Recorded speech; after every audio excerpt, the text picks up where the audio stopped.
आज हम ऑर्गेनेल्स के बारे में पढ़ेंगे। ऑर्गेनेल्स क्या होता है ये देखते हैं हम। ऑर्गेनेल्स क्या होता है ना, ये क्या चीज़ है यहाँ पे हम देख सकते हैं। ऑर्गेनेल्स मतलब होता है अंग। क्या होगा? अंग। किसके अंग? कोशिका के अंग। ठीक है, किसके अंग है? कोशिका के अंग। तो इसको हम बोल सकते हैं कोशिकांग। आज हम किसके बारे में पढ़ेंगे? कोशिकांग के बारे में। सबसे पहले हमने न्यूक्लियस तो पढ़ लिए हैं, है ना, केंद्रक पढ़ लिए हैं। अब हम पढ़ रहे हैं एंडोप्लाज्मिक रेटिकुलम, अंतःप्रादवी जालिका। फिर पढ़ेंगे गोल्जी ऑपरेटस है या गोल्जी उपकरण। फिर पढ़ेंगे लाइजोसोम। फिर माइटोकॉन्ड्रिया, प्लास्टिड और वैक्यूल्स के बारे में हम इसमें अध्ययन करेंगे। यहाँ पे आप लोग को चित्र में दिख रहा होगा, ये न्यूक्लियस होता है, उसके बाहर होते हैं क्या चीज़, यहाँ पे न्यूक्लियस के बाहर एंडोप्लाज्मिक रेटिकुलम। फिर उसके बाहर और देखते हैं तो क्या होता है, गोल्जी बॉडी होता है। गोल्जी बॉडी के बाद क्या होता है, ये वाला जो भाग है वो क्या है, लाइजोसोम है। फिर ये जो हिस्सा दिख रहा है वो क्या है, माइटोकॉन्ड्रिया है। फिर प्लास्टिड, ठीक है, क्या पढ़ेंगे, प्लास्टिड। फिर ये जो स्पेस दिखाई देता है वो वैक्यूल होता है। आगे हम देखते हैं, हमारा फर्स्ट टॉपिक है क्या, एंडोप्लाज्मिक रेटिकुलम। ठीक है, क्या है हमारा फर्स्ट टॉपिक, एंडोप्लाज्मिक रेटिकुलम या अंतःप्रादवी जालिका। इस तरह से ये पूरी संरचना होती है कोशिका की। कोशिका की संरचना के अंदर ये वाला जो हिस्सा है, न्यूक्लियस के जो बाहर भाग वाला हिस्सा है वो क्या होता है, एंडोप्लाज्मिक रेटिकुलम होता है, जो कैसे होता है, 2 लेयर से मिलकर बना होता है। ठीक है, आगे हम देखते हैं जो एंडोप्लाज्मिक रेटिकुलम है,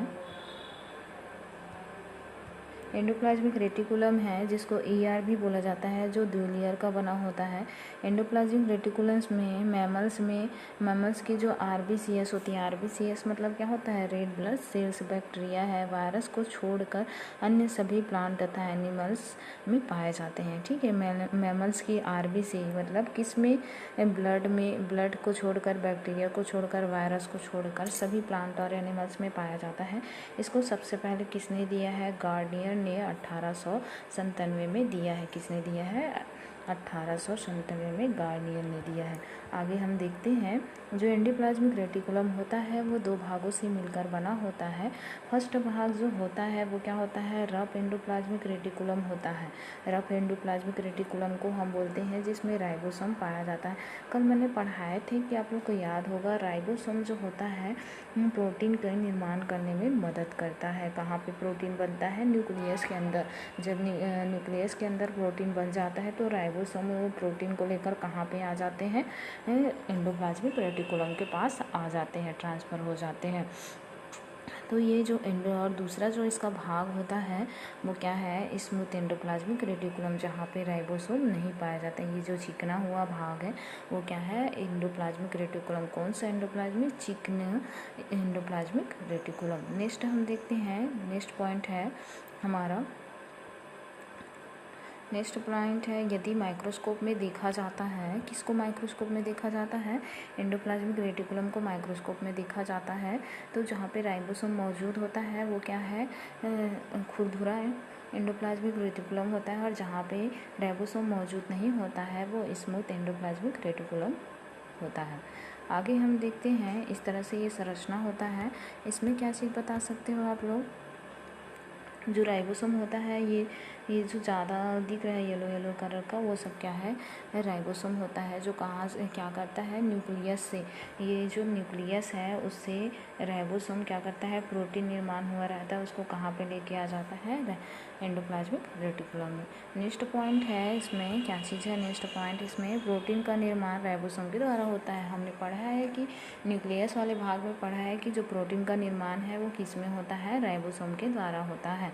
ठीक है, कहाँ पर होता है पूछा जाए तो न्यूक्लियस के अंदर होता है। अब हम इसमें देखते हैं, आगे देखते हैं, आगे हम देखते हैं तो क्या होता है, ये सब क्या चीज़ है, ये क्या चीज़ है, राइबोसोम है, और उसमें क्या पाया जाता है, छोटे छोटे इस तरह से वेहिकल पाए जाते हैं। इन वेहिकल में क्या किया जाता है, राइबोसोम जो होता है वो राइबोसोम से प्रोटीन ट्रांसफ़र हो जाता है किसमें, एंडोप्लाज्मिक के जो वेहिकल होता है, एंडोप्लाज्मिक के जो वेहिकल होता है उसमें प्रोटीन क्या हो जाते हैं, ट्रांसफ़र हो जाते हैं।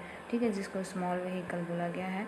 आगे जो ये होता है, क्या होता है, आगे जो स्मूथ एंडोप्लाज्मिक रेटिकुलम का काम होता है फैट तथा लिपिड के जो मॉलिक्यूल्स होते हैं उसको बनाने में काम करता है। ठीक है, स्मूथ रब का क्या काम है?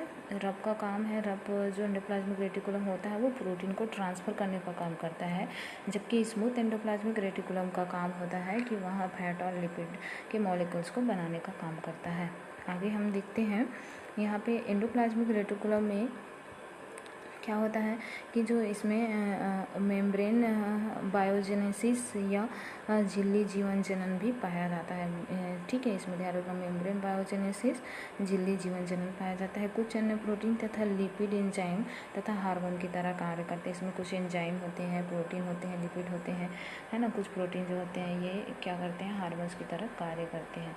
आगे हम देखते हैं एंडोप्लाज्मिक रेटिकुलम में और कुछ भाग है, जैसे यहाँ पे क्या होता है, एंडोप्लाज्मिक रेटिकुलम जो होता है अलग अलग सेल में अलग अलग फॉर्म में दिखाई देता है। इसकी जितने भी प्रकार के सेल होंगे वो सब में क्या होते हैं, ये अलग अलग इसकी रूप होती है और ये क्या करता है, एक नेटवर्क सिस्टम का निर्माण कर देता है। क्या निर्माण करेगा? एक नेटवर्क सिस्टम का निर्माण करता है। उसके बाद आगे क्या होता है, जो क्या बना रहता है, प्रोटीन बना रहता है जो राइबोसोम के माध्यम से एंडोप्लाज्मिक रेटिकुलम से जाके क्या हो जाते हैं, अटैच हो जाते हैं। तो वेहिकल के रूप में क्या होते हैं, जैसे ही वेहिकल में अटैच होते हैं तो वेहिकल से ये क्या हो जाते हैं, ट्रांसफ़र हो जाते हैं और ट्रांसफ़र होके जाके किस में चिपक जाते हैं, गोल्जी बॉडी में चिपक जाते हैं। ठीक है, इस तरह से। तो ये क्या चीज़ है, यहाँ पे जो एंडोप्लाज्मिक रेटिकुलम का एक काम होता है साइटोप्लाज्म के अलग अलग रीजन के बीच में, यहाँ साइटोप्लाज्म और न्यूक्लियस के बीच में प्रोटीन तथा पदार्थों का ट्रांसफ़र करता है। तो इसका सबसे मेन काम क्या होता है, कोई भी जो पदार्थ होता है वो उसको ट्रांसफ़र करने का काम करता है। किसके बीच में? साइटोप्लाज्म और न्यूक्लियस के बीच में प्रोटीन है या अन्य पदार्थों को ट्रांसफ़र करने का काम करता है। ठीक है, वेहिकल के माध्यम से होता है।